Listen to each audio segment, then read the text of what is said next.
अपने घुटनों पे आओ सब जन, अपनी बाइबल को उठाओ और कहो, आज जो कुछ मैं सुनूंगा मैं फलों को लेके आऊंगा। शैतान को मैं चुप रहने का हुक्म देता हूं और इन शरीरों को वो सुनने दे ताकि ये सुनकर आजाद हों, इन जीसस नेम। अब जब आपने बेबी के बारे में सोचा तो आपको जब मालूम हुआ कि आपके रसौलियां हैं, एग नहीं बन रहे हैं, आपने दवाई खाई कितने साल? 4-5 साल पापा जी। जिनको अब दिक्कत होगी शैतान को उठा के बाहर कर दो चर्च के, ओके, थोड़ी देर के लिए। और वॉलंटियर की प्रॉब्लम ये बहरे हैं, ये वॉलंटियर बहरे हैं यहां के, प्रॉब्लम ये है वो सुनते नहीं मैं क्या कह रहा हूं।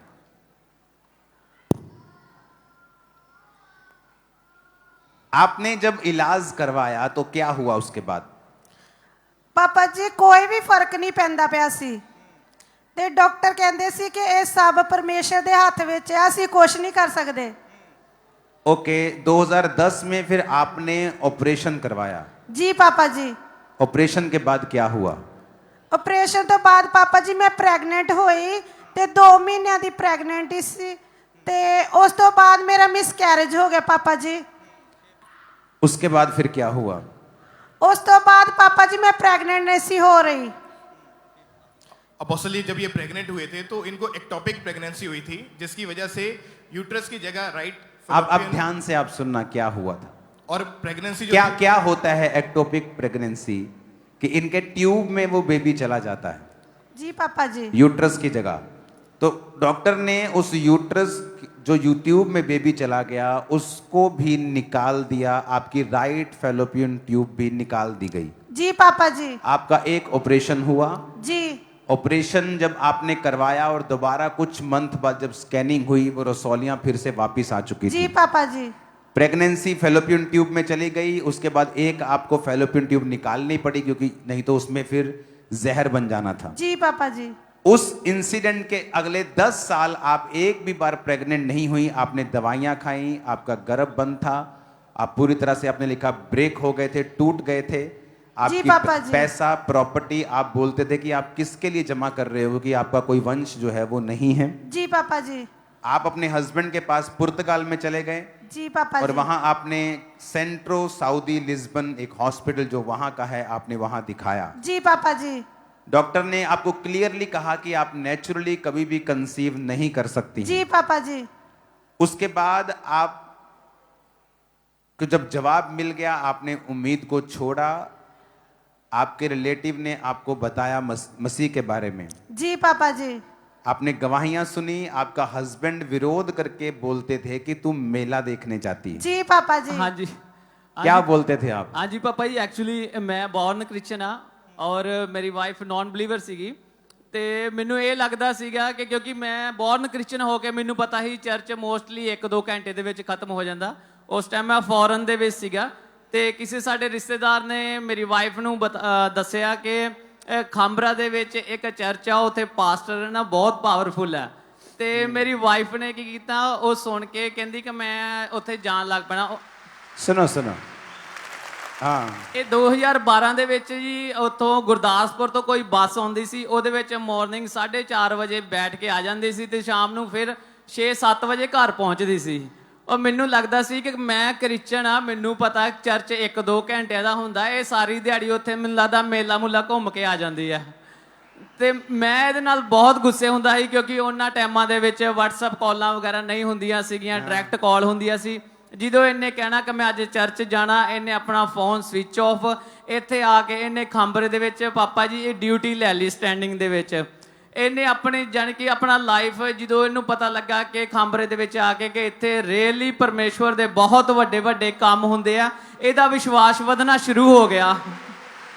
ਤੇ ਇਹਨੇ ਪਾਪਾ ਜੀ ਇੱਥੇ ਸੇਵਾ ਜਦੋਂ ਲੈ ਲਈ ਤੇ ਇਹਨੇ ਮੈਨੂੰ ਦੱਸਣਾ ਕਿ ਮੈਂ ਚਰਚ ਚੱਲੀ ਆ। ਤੇ ਮੈਨੂੰ ਇੰਨਾ ਸੀਗਾ ਕਿ ਇਹ ਜਦੋਂ ਰੱਬ ਦੇ ਘਰ ਮੈਂ ਬੌਰਨ ਕ੍ਰਿਸਚਨ, ਮੈਨੂੰ ਪਤਾ 2-3 ਘੰਟੇ ਦੇ ਵਿੱਚ ਚਰਚ ਖਤਮ ਹੋ ਜਾਂਦੀ, ਬਾਅਦ ਵਿੱਚ ਪਤਾ ਨਹੀਂ ਕਿੱਥੇ ਮੇਲਾ ਘੁੰਮਦੀ ਰਹਿੰਦੀ। ਤੇ ਪਾਪਾ ਜੀ ਮੈਂ ਇਹਦਾ ਵਿਰੋਧ ਕਰਨਾ ਸ਼ੁਰੂ ਕਰਤਾ ਕਿ ਜਿਹੜੇ ਕੋਈ ਲਾਗੇ ਛਾਗੇ ਆਪਣੇ ਚਰਚ ਹੈਗਾ ਤੂੰ ਉੱਥੇ ਚਰਚ ਜਾਣਾ, ਖਾਂਬਰੇ ਚਰਚ ਨਹੀਂ ਜਾਣਾ ਹੈਗਾ। ਮੈਂ ਉਸ ਟਾਈਮ ਫੋਰਨ ਦੇ ਵਿੱਚ ਸੀਗਾ ਜੀ। ਫਿਰ 2014 ਦੇ ਵਿੱਚ ਮੈਂ ਵਾਪਸ ਆਇਆ ਜੀ। ਤੇ ਜਦੋਂ ਵਾਪਸ ਆਇਆ ਤੇ ਮੈਨੂੰ ਇਹਨੇ ਮਾਰਨਿੰਗ ਕਿਹਾ ਕਿ ਬ੍ਰੇਕਫਾਸਟ ਤੁਸੀਂ ਕਰੋਗੇ। ਮੈਂ ਕਿਹਾ ਨਹੀਂ, ਜਿਹੜੇ ਮੇਲੇ ਤੂੰ ਜਾਨੀ ਆ ਉੱਥੇ ਹੀ ਬ੍ਰੇਕਫਾਸਟ ਕਰਾਂਗੇ ਅੱਜ ਜਾ ਕੇ। ਕਿ ਮੈਂ ਦੇਖਾ ਤਾਂ ਸੀ ਹੈ ਕੀ ਆ ਉੱਥੇ। ਮੈਂ ਬਿਲਕੁਲ ਪਾਪਾ ਜੀ ਇਹੀ ਦੇਖਣ ਆਇਆ ਸੀ ਕਿ ਮੈਂ ਬੋਰਨ ਕ੍ਰਿਸਚਨ, ਇੰਨੀਆਂ ਕਨਵੈਨਸ਼ਨ, ਇੰਨੇ ਸਾਰਾ ਕੁਝ ਦੇਖ ਲਿਆ, ਪਰ ਇਦਾਂ ਦੀ ਚਰਚ ਨਹੀਂ ਦੇਖੀ ਜਿੱਥੇ ਤੂੰ ਇੰਨਾ ਟਾਈਮ ਲਾ ਕੇ ਆਂਦੀ। ਤੇ ਪਾਪਾ ਜੀ ਮੈਂ ਜਦੋਂ ਚਰਚ ਦੇ ਵਿੱਚ ਇਹਦੇ ਨਾਲ ਆਇਆ, ਮੈਂ ਬੈਠਾ ਤੇ ਮੈਨੂੰ ਇਹਨਾਂ ਨੇ ਪਹਿਲਾਂ ਕਿਹਾ ਕਿ ਕੋਈ ਕੁਝ ਖਾਣਾ ਹੈ ਤੇ ਤੁਸੀਂ ਖਾ ਆਓ। ਤੇ ਪਾਪਾ ਜੀ ਜਦੋਂ ਮੈਂ ਇੱਥੇ ਹਾਲ ਦੇ ਵਿੱਚ ਆ ਕੇ ਬੈਠ ਗਿਆ, ਉਸ ਦਿਨ ਮੇਰੀ ਲਾਈਫ ਦਾ ਪਹਿਲਾ ਫਾਸਟ ਸੀਗਾ। ਮੈਂ ਬੈਠਾ ਰਿਹਾ, ਕੁਝ ਵੀ ਨਹੀਂ ਖਾਧਾ ਉਸ ਦਿਨ ਜੀ। ਤੇ ਮੈਂ ਤੁਹਾਡੇ ਵਚਨ ਨੂੰ ਸੁਣਿਆ, ਤੁਹਾਨੂੰ ਦੂਰੋਂ ਦੇਖਿਆ। ਮੈਂ ਆਪਣੀ ਵਾਈਫ ਨੂੰ ਕਿਹਾ, ਮੈਂ ਕਿਹਾ ਬੱਬਲ ਕੋਈ ਗੱਲਬਾਤ ਹੈ, ਇਦਾਂ ਕਰ ਆਪਾਂ ਵੀਰਵਾਰ ਨੂੰ ਸਭ ਤੋਂ ਪਹਿਲਾਂ ਆ ਕੇ ਪਹਿਲੀ ਲਾਈਨ ਦੇ ਵਿੱਚ ਬੈਠਦੇ ਆ।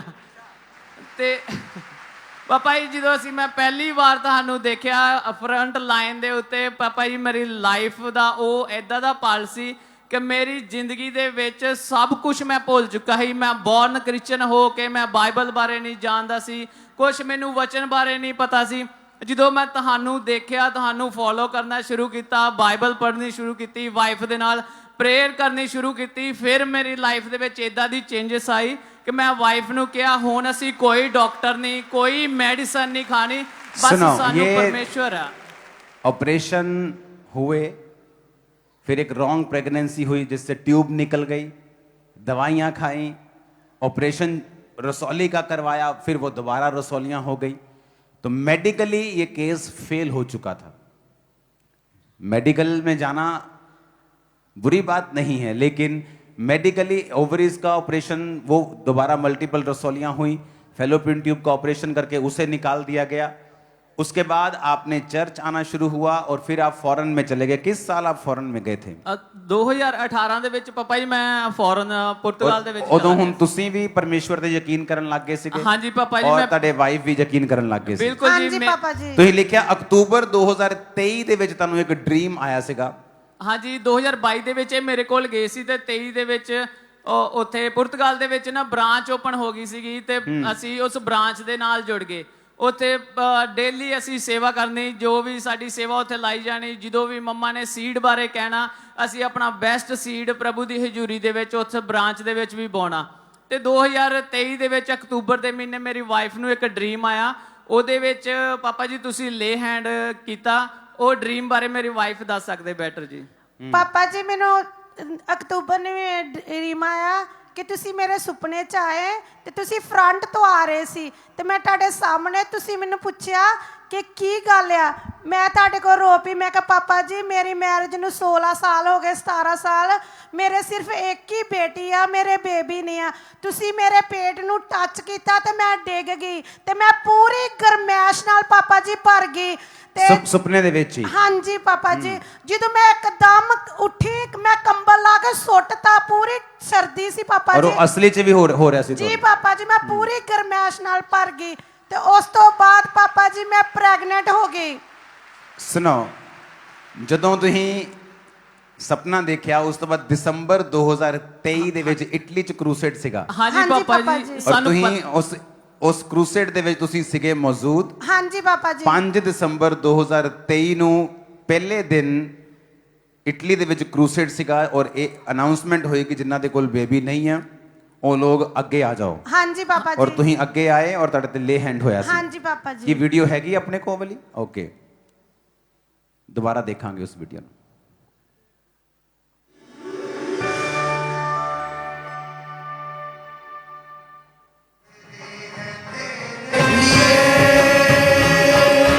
सजदे हैं तेरे लिए, तेरे सिवा। ਫਿਰ ਤੋਂ ਦੇਖਾਂਗੇ ਆਪਾਂ। ਹਾਂ, ਇਹਨੂੰ ਜ਼ੂਮ ਕਰੋ ਜਰਾ, ਥੋੜਾ ਪਿੱਛੇ ਲੈ ਕੇ ਜਾਓ।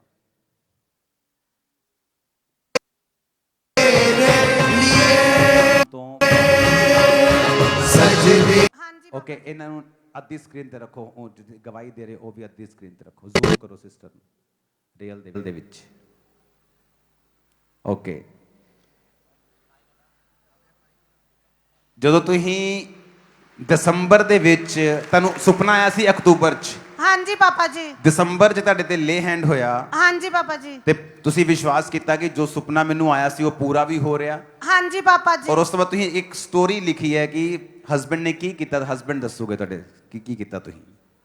ਹਾਂ- ਹਾਂਜੀ ਪਾਪਾ ਜੀ, ਜਦੋਂ ਲੇ ਹੈਂਡ ਤੋਂ ਬਾਅਦ ਜਦੋਂ ਅਸੀਂ ਉੱਥੋਂ ਵਾਪਸ ਆਏ ਤੇ ਉਹ ਮੈਂ ਪ੍ਰੈਗਨੈਂਸੀ ਕਿਟ ਲਿਆ ਕੇ ਆਪਣੀ ਗੱਡੀ ਦੇ ਵਿੱਚ ਰੱਖ ਲਈ ਸੀ ਤੇ ਮੈਂ ਆਪਣੀ ਵਾਈਫ ਨੂੰ ਕਹਿੰਦਾ ਸੀ ਕਿ ਬੱਬਲ ਅਸੀਂ ਸੁਪਰ ਬਲੈਸ ਹੋ ਚੁੱਕੇ ਆ, ਚੱਲ ਯਾਰ ਹੁਣ ਇੱਕ ਵਾਰੀ ਕਨਫਰਮ ਵੀ ਕਰ ਲਈਏ, ਕਿਟ ਪਈ ਹੈ ਗੱਡੀ ਦੇ ਵਿੱਚੋਂ ਤਾਂ ਤੂੰ ਇੱਕ ਵਾਰੀ ਟੈਸਟ ਕਰ ਲਾ।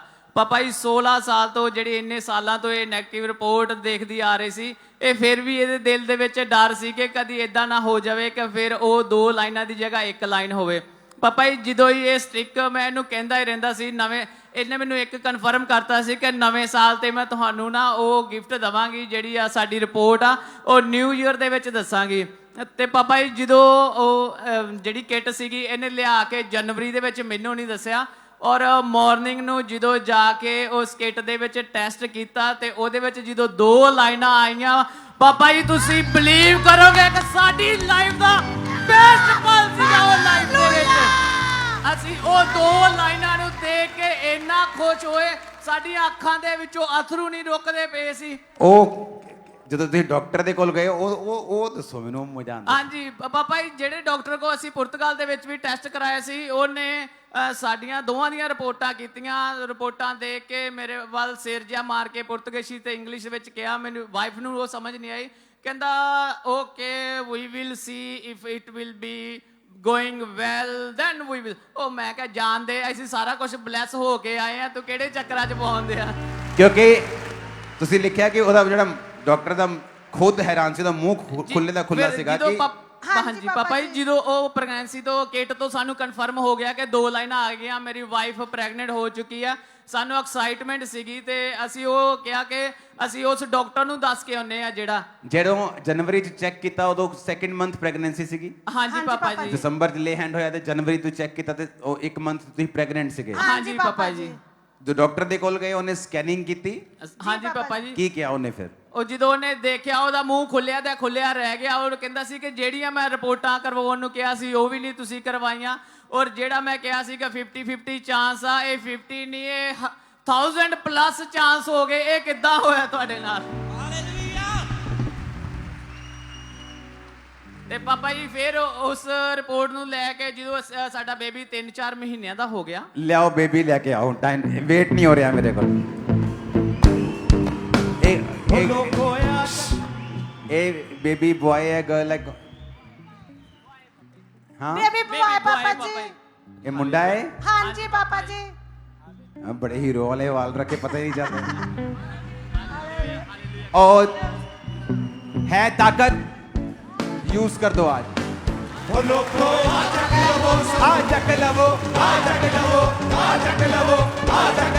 सबूत के सबूत के मेरा यसु आन बचाउंदा ते आराम भी देंदा है। लोको चक लवो सबूत के साडा यसु जिंदा है। लोको चक लवो सबूत के साडा यसु जिंदा है। हालेलुया। आज पता नहीं क्या ये परमेश्वर की मर्जी है आज जो आप सुन रहे हो। मैं तो पूरा वचन का चिट्ठा तैयार करके मैंने रखा हुआ है इधर। प्रभु का आत्मा अलग तरह से चला रहा है आज। बैठो, बैठ जाओ, बैठ जाओ।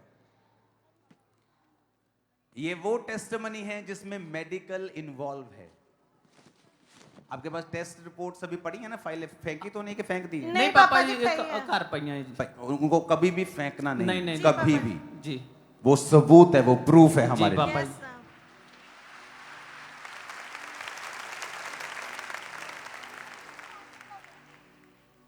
और जो डॉक्टर बोलते थे कि बेबी जो है वो नहीं बनेगा क्योंकि आपकी मेडिकल हिस्ट्री ऐसी है, ओवरीज में रसोली, फेलोपियन ट्यूब्स, अंदर सारा कुछ कचर पचर है, बेबी हो अगर प्रेगनेंसी हुई भी है तो ये सफल नहीं होगी। ये देखो सफल कैसी हुई है। हालेलुया। अब एक बेटी कितने साल की? 19 साल की हो गई है। 19 साल दी। और वो 19 साल की है, भाई 1 साल का। 1 साल। ये ओ जीसस। Thank you. हेलो कह दो। वो मुर्दों में जान डालने वाला परमेश्वर है। आज टेस्टिमनीज खत्म नहीं होंगे, मैं आपको बता रहा हूं।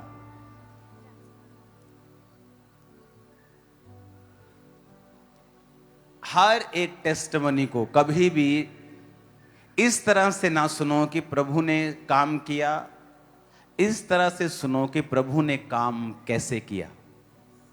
अपने पड़ोसी को बोलो, प्रभु ने काम कैसे किया। फिर से बोलो पड़ोसी को, प्रभु ने काम किया तो है। हां, सबको पता है किया, सब सुन लेते हैं। जिस स्क्रीन पे हमने जो देखा,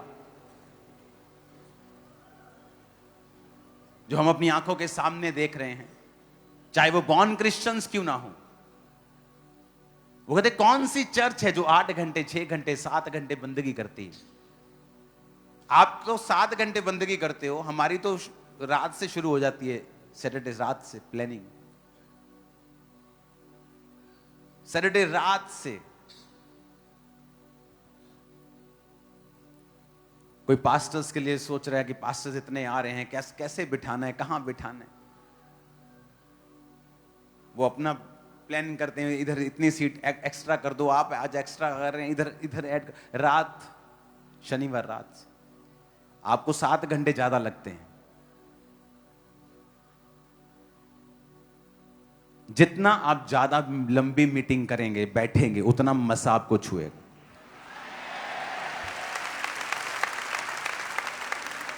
मत भागो। मैं लोगों को देखता हूं कई बार, सोचते चल वचन सुन लिया, चलो भागते हैं। शैतान आपको भगा रहा है, क्योंकि डिलीवरेंस टाइम सिर्फ शैतान से डिलीवरेंस आपको नहीं होती है, उन सब चीजों से होती है जो आपको पीछे खींचती हैं। जब आप घर से निकल ही आए हो, ये तो है नहीं आप लेट आओगे तो आपका किराया आधा लगेगा, या आप जल्दी चले जाओगे तो आधा किराया लगेगा। कौन सी ऐसी मीटिंग है जो आपकी 600 करोड़ की रखी हुई, जो आपने आधा घंटा पहले पहुंच के करनी? कोई मीटिंग नहीं है। यह शैतान का काम होता है, जल्दी करना। अपनी मीटिंग के शुरुआती, अपनी मिनिस्ट्री के शुरुआती दिनों में कई बार जब मीटिंग खत्म हो जाती थी और हम वर्शिप करते ही रहते थे, तब भी खत्म होने के बाद भी मैंने देखा है उस टाइम भी लोगों की लाइफ में वो काम होते हुए जो पूरी मीटिंग में नहीं हुआ।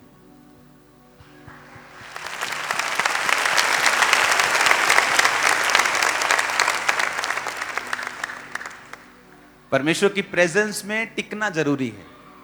आप बैठेंगे उसकी हजूरी में, आप उसकी हजूरी में टाइम देखेंगे बार बार, समय क्या हुआ। आपको भरोसा होना चाहिए आपका समय दुनिया की सबसे कीमती चीज परमेश्वर के राज्य में इन्वेस्ट हो रहा है, यह कभी व्यर्थ नहीं जाएगा। नेवर। मैं इसी समय का प्रोडक्ट हूं।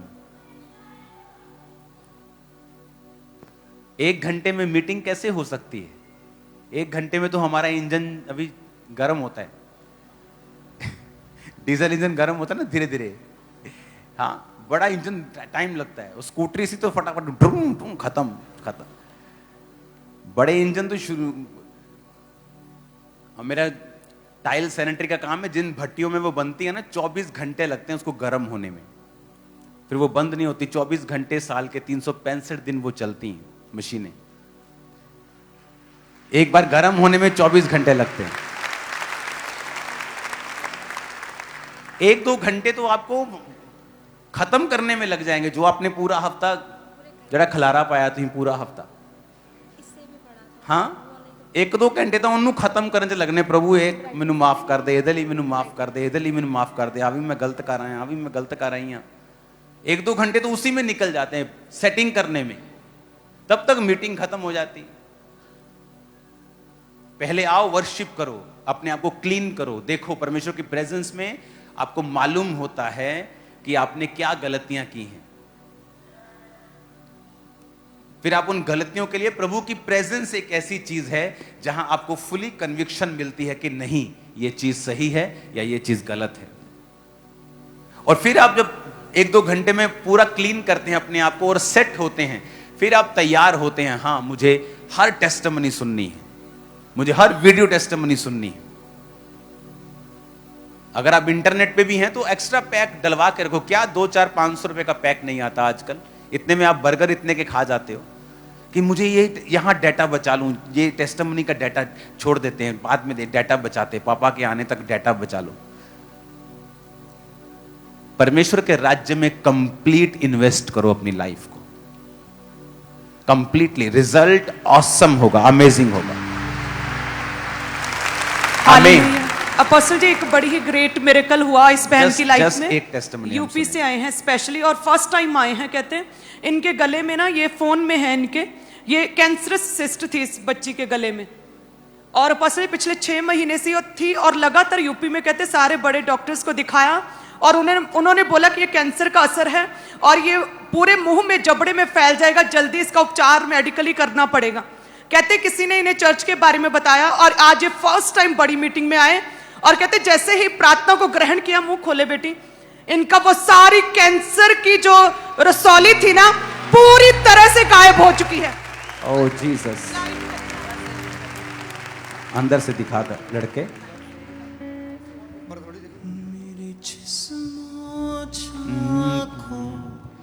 कितने समझ रहे हैं? तो परमेश्वर के राज्य में इन्वेस्ट करो पूरा। हालेलुया। परसों कौन आ रहा है फुल नाइट प्रेयर में? सभी आ रहे हैं? जो नहीं आ रहे, क्यों नहीं आ रहे तुम लोग? तुम्हें आना है।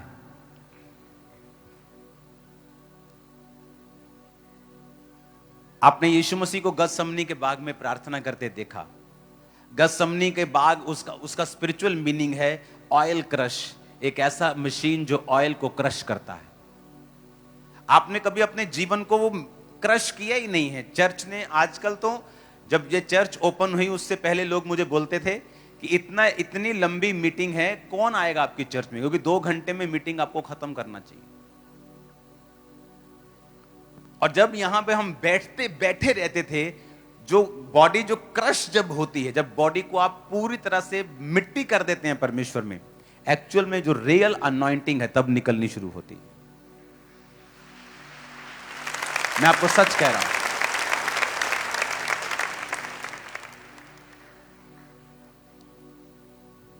एक दिन बहुत लंबे समय के बाद मैं चर्च में आया वापस। तब मैं मैरिड नहीं था, तो कोई फोन नहीं था, कोई व्हाट्सएप नहीं होता था।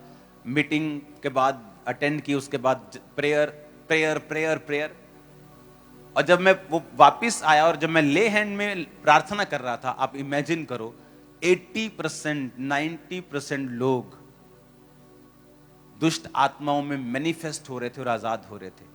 सेम लोग, मेरे चर्च के लोग। मैं हैरान हो रहा था, इसमें से भी निकल रहा है। क्यों?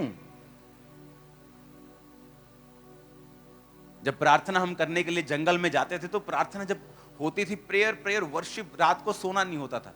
हर 2 घंटे में आधा घंटा उठ के प्रेयर होती थी। तो जो रात की प्रेयर होती थी 10 बजे के बाद, जब 10 बजे उठते थे नींद में, 12 बजे सो के, 2 बजे 4 बजे वाला तो ऐसा होता था कि यार छोड़ दो प्रार्थना, नहीं करनी मुझे।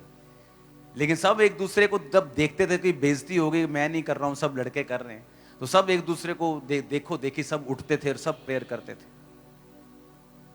और तब जब 24 घंटे प्रार्थना के बाद हम बाहर आते थे, ऐसा लगता था कि वाकई शरीर मर गया है, आत्मा जी उठी है, लगता था ऐसे। हालेलुया। हमने प्रेयर ही नहीं की, हमने इन्वेस्ट ही नहीं किया है। हमारी प्रेयर कितनी है? 1 घंटा। 1 घंटे में 10 बार हम व्हाट्सएप चेक करते हैं, 10 बार हमारे दिल में समझ आती है, अच्छा मुझे फेसबुक पे मैंने कुछ डाला था, उसका क्या हुआ? मैंने उसको ऑर्डर दिया था, उसका क्या बना? मैंने पापा को मैसेज किया था, पापा ने रिप्लाई किया कि नहीं किया? मेरी पोस्ट पे कितने लाइक आए, कितने कमेंट्स आए? मुझे काम करने के लिए जाना, मेरी कुकर की सीटी बज रही होगी, मुझे खाना देना है, मुझे खाना खाना है। जिस दिन आप इन चीजों से फ्री होकर आप जब प्रार्थना करने बैठेंगे और आप आप लॉन्ग प्रेयर्स करेंगे और आप गुम होकर प्रेयर करेंगे, आपको बोलने की जरूरत नहीं होगी, रिजल्ट अमेजिंग होगा हर तरफ, अमेजिंग। क्योंकि परमेश्वर आपको यह बताएगा कि ना बल से ना शक्ति से, बल्कि उसकी आत्मा के द्वारा। आप जब इतना टाइम प्रार्थना में बैठते हैं, आप इनडायरेक्टली प्रभु को यह कह रहे हैं कि मुझे तुझ पे भरोसा है, मैं ये भरोसा करता हूं कि मेरी जिंदगी का ये काम तू कर सकता है। नहीं तो अगर मुझे प्रभु पे भरोसा ना होता तो मैं 6 घंटे प्रार्थना करने की बजाय अपने उस काम को कैसे मैं हल कर सकता हूं, by skill, by technique, by this and that, मैं फिर उस पर ध्यान लगाता। लेकिन जब मैं घंटों प्रभु की हजूरी में बैठ जाता हूं, मैं ये प्रैक्टिकली साबित करता हूं कि परमेश्वर मुझे तुझ पे भरोसा है कि मेरा ये वाला काम तू ही कर सकता है। कितने मेरी बात समझ रहे हैं? तो ये प्रैक्टिकल लाइफ आपकी होनी चाहिए, आपकी लाइफ प्रैक्टिकल होनी चाहिए। हालेलुया। अभी वचन के बीच में लोगों को जाए, चलो चलो चलो प्रेयर हो गई, वचन होगा, चलो गाड़ी निकालो फटाफट, पार्किंग में रश हो जाएगा, वो जूते उठाने रश हो जाएगा, और लंगर में कोई जल्दी आगे निकल जाएगा। ये सारी डिस्ट्रैक्शंस हैं आप लोगों के लिए, सब चीजें डिस्ट्रैक्शंस हैं आप लोगों के लिए। हम डिस्ट्रैक्टेड हैं शैतान के शरीर के, उसने हमें आकर्षित कर लिया है, उसने हमें डिस्ट्रैक्ट कर दिया, हमारे फोकस को खत्म कर दिया।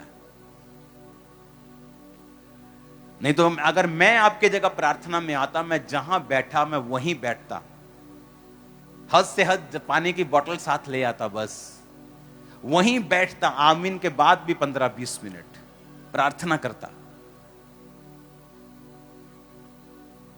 जहां मैं मीटिंग अटेंड करता था, वो प्रार्थना सुबह 7 बजे शुरू होती थी, रात के 8 बजे खत्म होती थी। बीच में थोड़ा सा ब्रेक मिलता था, लंच ब्रेक, तो उस टाइम 1 घंटा लंच करके वापस उसी सीट पर हम बैठते थे आके। कभी टांग इधर करके बैठना पड़ता था, कभी इधर करके बैठना, थक जाता था, शरीर थकता था। 12 घंटे मीटिंग, शरीर की बस हो जाती थी। लेकिन उसके बाद जो शैतान की बस होती थी वो शानदार था। आमीन। आपको ये देखना है, आपको ये समझना है। अपनी लाइफ में मैंने वही लोग कामयाब होते देखे हैं जिन्होंने परमेश्वर के ऊपर आस रखी है, भरोसा रखा है, प्रेयर की है। याकूब 1 उसकी 2 आयत में लिखा है, हे मेरे भाइयों, जब तुम नाना प्रकार की परीक्षाओं में पड़ो तो इसको पूरे आनंद की बात समझो। अपने पड़ोसी को बोलो जब तू दुखी हो, परीक्षा में हो, तो इसे आनंद की बात समझना है। अब जब मैं बाइबल को पढ़ता हूं और बाइबल की जो व्याख्या है इस वचन की, मैं वो आपके लिए जब पढ़ता हूं, तो उसमें एक चीज आपको समझ आती है कि ये किस परीक्षा की परमेश्वर बात कर रहे हैं। अपने पड़ोसी को बोलो, ध्यान से सुन। इसमें लिखा है कि जो शब्द परीक्षा है, ये ग्रीक शब्द पैरासमोई से निकला है, जिसका अर्थ है संसार और शैतान की ओर से सताव और कष्ट। विश्वासी को इन सताव और कष्टों का आनंद पूर्वक सामना करना चाहिए, क्योंकि परीक्षा से धीरज और सिद्ध किया हुआ चरित्र और परिपक्व आशा उत्पन्न होती है।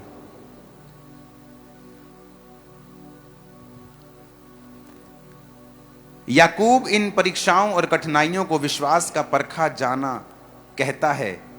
कई बार एक विश्वासी के जीवन में परीक्षाएं इसलिए आती हैं कि परीक्षा उसके विश्वास की ईमानदारी को परख सके। धर्म ग्रंथ में कहीं भी इस बात की शिक्षा नहीं है कि कठिनाइयां इस बात का संकेत हैं कि परमेश्वर हमारी जिंदगी से खुश नहीं है। वो इस बात का संकेत हैं कि परमेश्वर इस बात को मान्यता देता है कि हमारी उसके प्रति निश्चित प्रतिबद्धता है। 4 आयत में लिखा है, धीरज को अपना पूरा काम करने दो ताकि तुम पूरे और सिद्ध हो जाओ और तुम में किसी बात की घटी ना रहे। व्याख्या कहती है, सिद्ध हो जाने का मतलब है ग्रीक भाषा में टेलियोस, जिसका मतलब है कि परमेश्वर के साथ ऐसा सही संबंध जो एक मन के साथ भक्ति, आज्ञाकारिता और निर्दोषता के साथ परमेश्वर को प्रेम करने के प्रयास में लगा रहता है और उसमें फल लाता है। इसका मतलब है परमेश्वर ने कहा जब तुम नाना प्रकार के दुखों में पड़ो, और खास करके उन दुखों की बात कर रहा है जो शैतान या इंसान को विश्वास के कारण सताव का सामना करना पड़ता है। शैतान की ओर से वो सताव होता है, कष्ट होता है, और संसार की ओर से भी होता है। तो परमेश्वर ने कहा कि ये परीक्षाएं इसीलिए आती हैं कि वो परमेश्वर हमारी ईमानदारी को परख सके। वो लोगों को मैंने ऊपर जाते हुए नहीं देखा लाइफ में, जो बड़े बुद्धिमान थे, वचन की बड़ी नॉलेज थी, मैंने उनको जाते हुए देखा है जिन्होंने अपनी परीक्षाओं में परमेश्वर को छोड़ा नहीं है।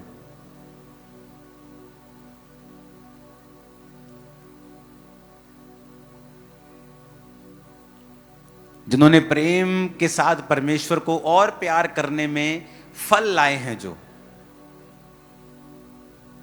जिन्होंने जोर लगाया है इस बात में कि मुझे अगर परीक्षा है, दुख है, तो भी मैं परमेश्वर से मुड़ूंगा नहीं। कई बार आपकी फैमिली से आपकी फाइट होती है। वो कहते कौन सा मेला देखने जाती, तो कौन सी चर्च है 8 घंटे में, सुबह तू निकलती है 4 बजे, रात को 8 बजे वापस आती है, क्या तमाशा लगा रखा है तू, कौन सी चर्च, 16 घंटे तू घर से बाहर रहती, कौन सा मेला देखने जाती है। और वो मेला देखने जब वो खुद आया तो वाइफ से भी ज्यादा मेला देखने आ गया। फिर हालेलुया।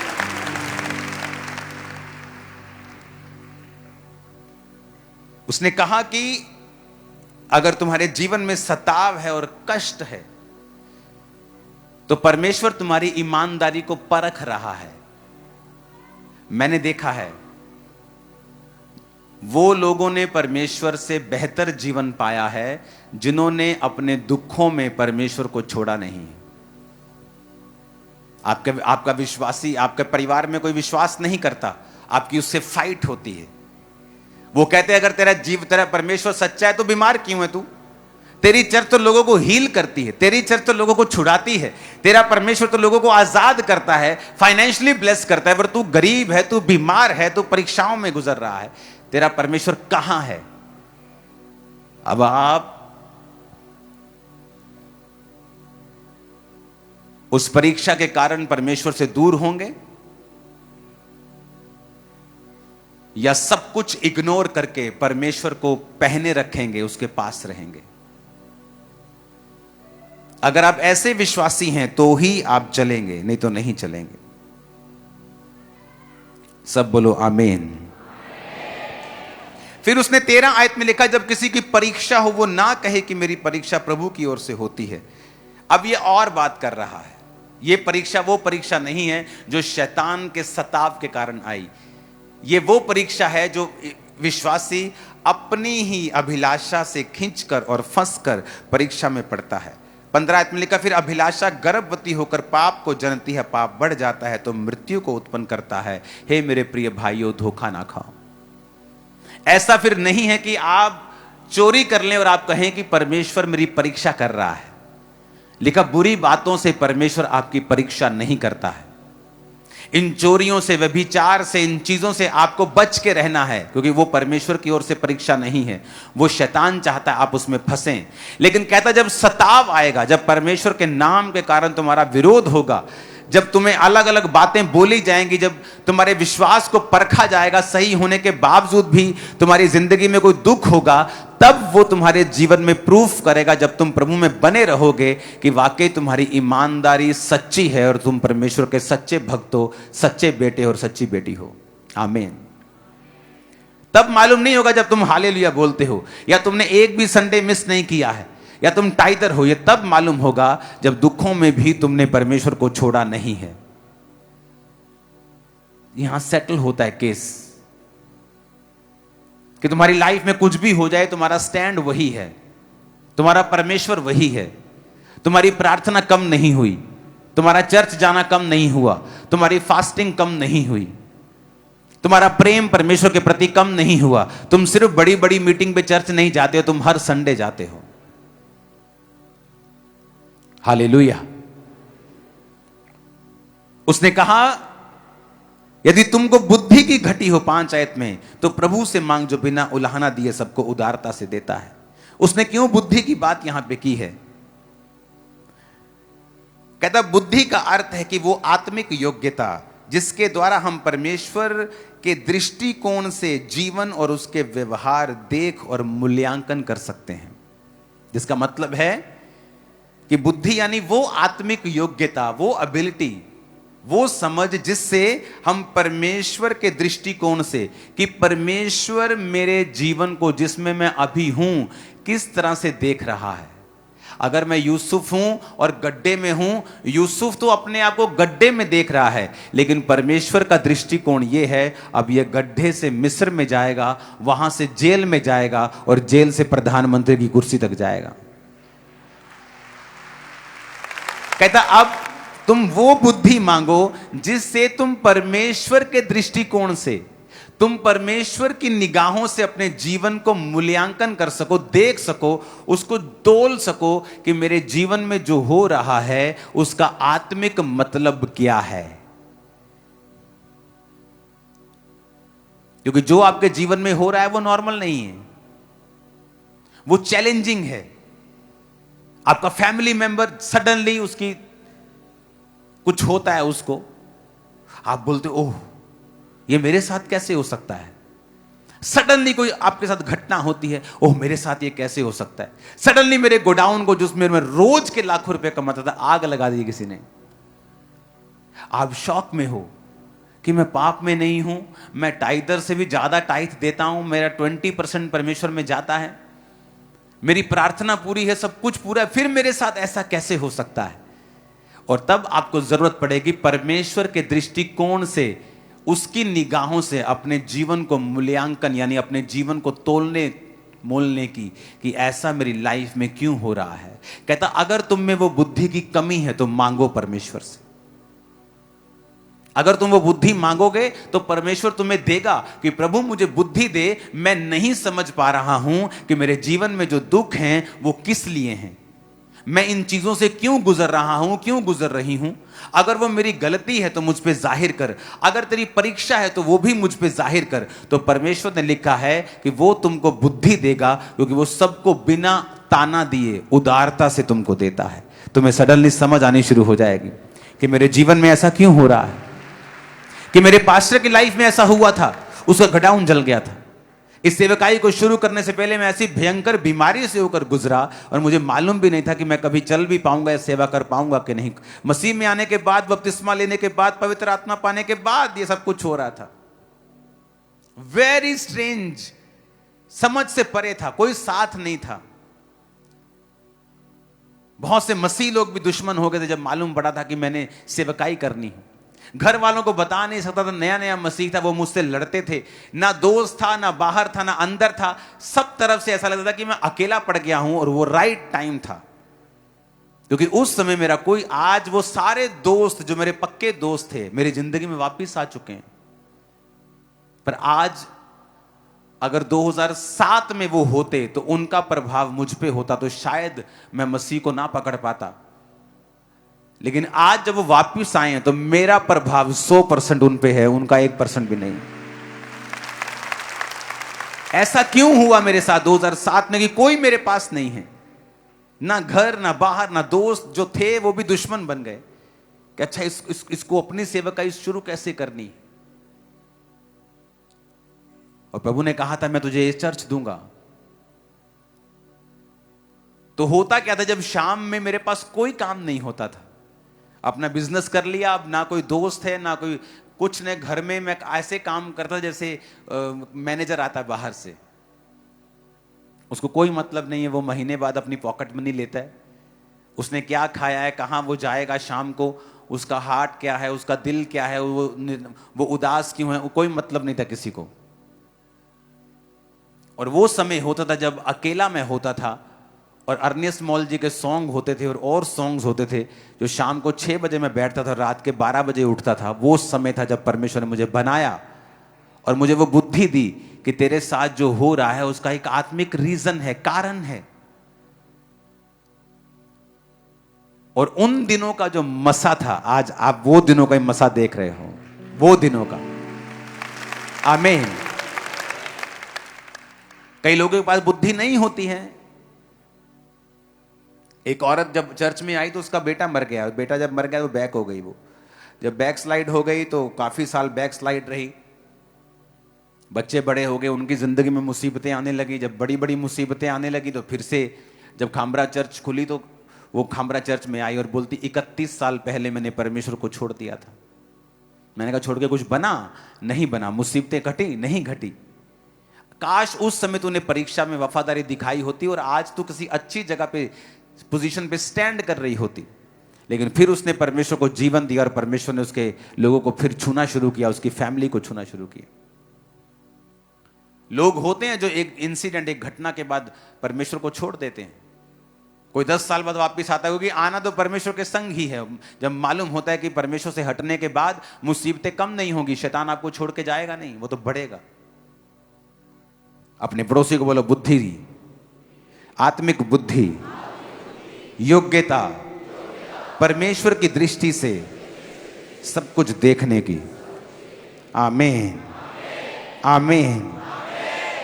लेकिन हमें बुद्धि प्राप्त करने के लिए प्रभु के पास जाने और विश्वास पूर्वक उससे मांगने की जरूरत है। कि हमें विश्वास से प्रभु से मांगना है कि प्रभु मैं जिस चीज से गुजर रहा हूं मुझे अपनी बुद्धि दें, मैं देख सकूं, मैं हटूं ना। मुझे अपनी विजडम दें कि मैं अपनी जिंदगी को देख सकूं कि मेरी लाइफ में ऐसा क्यों हो रहा है। क्योंकि विश्वास बिना परमेश्वर को प्रसन्न करना अनहोना है। आप उसे प्रसन्न नहीं कर सकते अगर आपकी लाइफ में विश्वास नहीं है तो। Hallelujah, hallelujah. एक विश्वासी को डेडिकेटेड होना चाहिए। इस साल हम करोड़ों में सुसमाचार को बांटेंगे। इस साल चर्च ने फैसला किया है। पहले एक प्रिंटिंग प्रेस थी मेरी जो चर्च का काम करती थी, लेकिन अब वो डिमांड करोड़ों पम्फलेट्स की है एवरी ईयर। चर्च में बहुत सारी सुसमाचार की टीमें थी। बहुत जल्दी मैं आपको बुलाऊंगा जिन लोगों ने चर्च में आकर सुसमाचार टीम का जो हिस्सा बने हैं। मैं आपके साथ जल्दी मीटिंग करूंगा, खाना खाएंगे इकट्ठे हम एक दिन। अब सोच रहे हैं सभी मैं क्यों नहीं आया। तो चर्च एक प्रिंटिंग प्रेस नई बाय कर रही है। उसका टोटल खर्चा 1 CR के करीब होगा। 60 लाख की, 70 लाख की मशीन होगी, बाकी सब खर्चे होंगे। तो उसे 15-20 दिनों में हमें बाय करना है और आपको अपने बीज 15-20 दिनों के अंदर ही सबमिट करवाने हैं। क्योंकि उसकी इंस्टॉलेशन में भी 4-5-6 दिन 10 दिन जाते हैं। और वो 4 कलर मशीन है जिससे जल्दी जल्दी छपते हैं। बार बार पेज को दोबारा वापस अंदर देना पड़ता है, फिर निकलता है, फिर जाना पड़ता है। लेकिन जो ये मशीन होगी जो एक बार में ही पंफलेट को छापेगी। ऐसी टीमें हैं जिन्होंने 60 लाख पंफलेट हमसे मांगे हैं 1 साल के। उनके पास पैसा जितना होता है वो यूज कर लेते हैं, लेकिन उनके पास पैसा नहीं होता तो फिर वो कर नहीं पाते। चर्च अलग से करती है, वो एक अलग टीम्स बनी हुई है, अलग अलग हर बंदा सुसमाचार फैला रहा है। तो हमने फैसला किया कि चर्च उनको जल्दी ही प्रोवाइड करके देगी जितना चर्च कर पाएगी। आप में से जितने लोग सुसमाचार में इवेंजलिज्म पार्टनरशिप में आएंगे, आपकी भी मीटिंग होगी प्रेयर माउंटेन में। और उस इवेंजलिज्म पार्टनरशिप से ये हेल्प होगी कि हम ज्यादा से ज्यादा लोगों को सुसमाचार देंगे। उसमें मोबाइल्स के स्टिकर से लेके, बाइबल्स के स्टिकर से लेके, प्लेन्स के, वो प्लेन्स के नहीं, वो जो क्या आपको बोलते हैं उनको, ट्रेन्स के स्टिकर्स होते हैं, बसों में लगते हैं, छोटी फ्लेक्सिस, पम्फलेट्स, मीटिंग के पोस्टर्स, जानकारी, चर्च के बड़ी उसमें चीजें हैं। 10-15 तरह की उसमें चीजें हैं जो हम लोगों को फ्री अब देने वाले हैं। तो आपको प्रार्थना भी करनी है क्योंकि इस साल सुसमाचार करोड़ों में जाएगा इन जीसस नेम। और वो मशीन बाय करने के लिए आपको अपना नाम जरूर लिखवाना है कि मैं उसमें अपने हिस्से को देना चाहता हूं। क्योंकि चर्च के और भी काम हैं रेगुलरली जो चल रहे हैं और बड़ी रीति के साथ चल रहे हैं। तो मैं चाहता नहीं कि वो काम रुकें, हम एक काम करें दूसरा रुक जाए। तो आपको अपने बीजों को रेगुलरली जमा करवाना है। मेरा बिलीव है आप लोग खुदा में चलेंगे, बुद्धि को मांगेंगे, परीक्षा में स्थिर रहेंगे, शैतान के ऊपर फतह प्राप्त करेंगे और एक बड़ी एग्जाम्पल अपने परिवार में परमेश्वर की बनेंगे। आमीन, आमीन। अपने हाथों को उठाओ। कितने लोग आज पहली बार यहां आए? हाथों को हिलाना। मीटिंग आमीन होने के बाद आपको आगे आना है। आज मैं आपसे कुछ बात करना चाहता हूं खुद, तो मैं आपसे आज खुद बात करूंगा। मीटिंग आमीन होने के बाद आपको आगे आना है। अपने हाथों को उठाओ। जो नए लोग हैं सब लोग उनके लिए प्रार्थना करेंगे।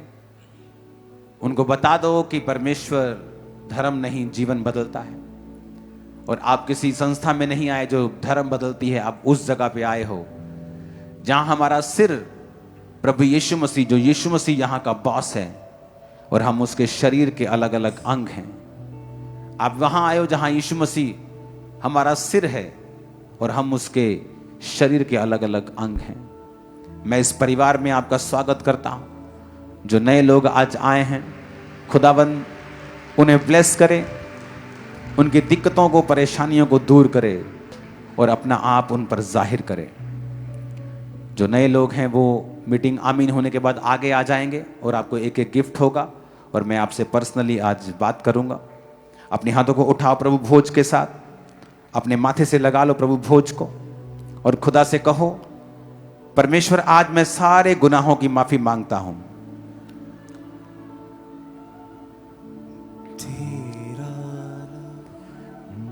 लहू जो यीशु के बदन से,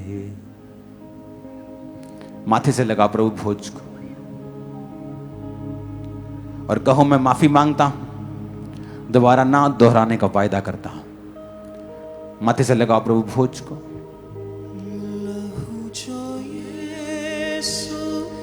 के बदन से बहता है, तुझसे मुझसे कहता है।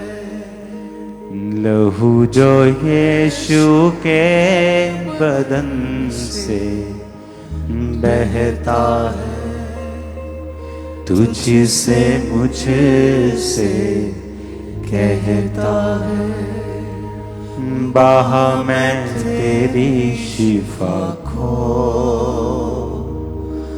बाहा मैं तेरी शिफा को, बाहा मैं तेरी शिफा को, बाहा मैं तेरी शिफा को। ये मेरा खून है, दिलों का निशान,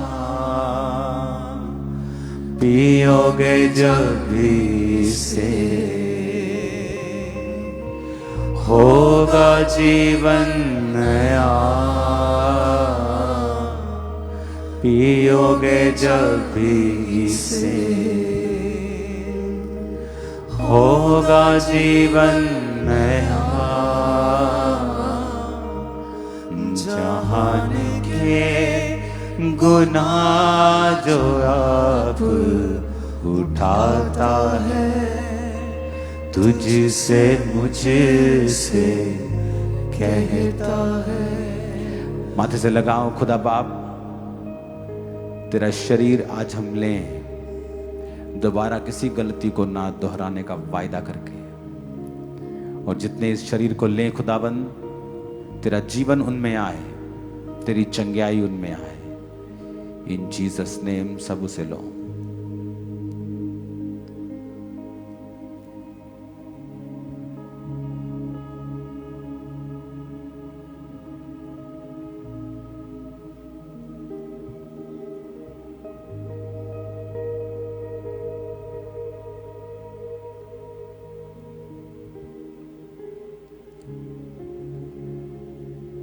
उस जूस की बोतल को खोलो और कहो, ये तेरा लहू जो मेरे लिए बहाया गया,